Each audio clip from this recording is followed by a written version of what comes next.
ఇదిగో ఈరోజు చెప్తున్నాను, ఈ మాట రికార్డ్ అయింది, మీరు కళ్ళారా చూడండి. ఇంకొక 6 నెలలు, నేను 2 సంవత్సరాల ముందు కనిపెట్టాను ఈ విషయాన్ని ప్రార్థన గదిలో. సంవత్సరం గడిచింది. ఇంకొక 6 నెలలు ద్వేషించి, తప్పుగా చూపించేసి, తామే రైట్ అనే భ్రమపడుతున్న వారిని, ప్రేమ కలిగిన వారిని, మంచి వారిని, దేవుని పని చేస్తూ ఆత్మల రక్షణ కొరకు కష్టపడే వారిని, అందరి ముందు తప్పు పట్టడానికి లేని అర్థాలు పుట్టించే వారిని దేవుడు జల్లడబట్టబోతున్నాడు. ఆయన చేతుల్లో ఉంది. 6 months, 6 నెలలు. లైవ్ లో చెప్తున్నాను, రికార్డ్ అవుతుంటే చెప్తున్నాను. కేవలం 6 నెలలు ఏం జరగబోతుందో చూడండి. ఈ నెల ఏమిటి? మార్చ్. 6 నెలలు అంటే కదా, సెప్టెంబర్ నెల గడిచిపోయిన తర్వాత మీరు చూడండి ఏం జరుగుతుంది. జస్ట్ 6 months మీరు కనిపెడుతూ ఉండండి.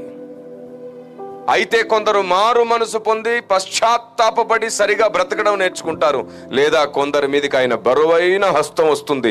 చాలా దుఃఖకరమైన పరిస్థితి ఇంకొకటి కనబడబోతుంది.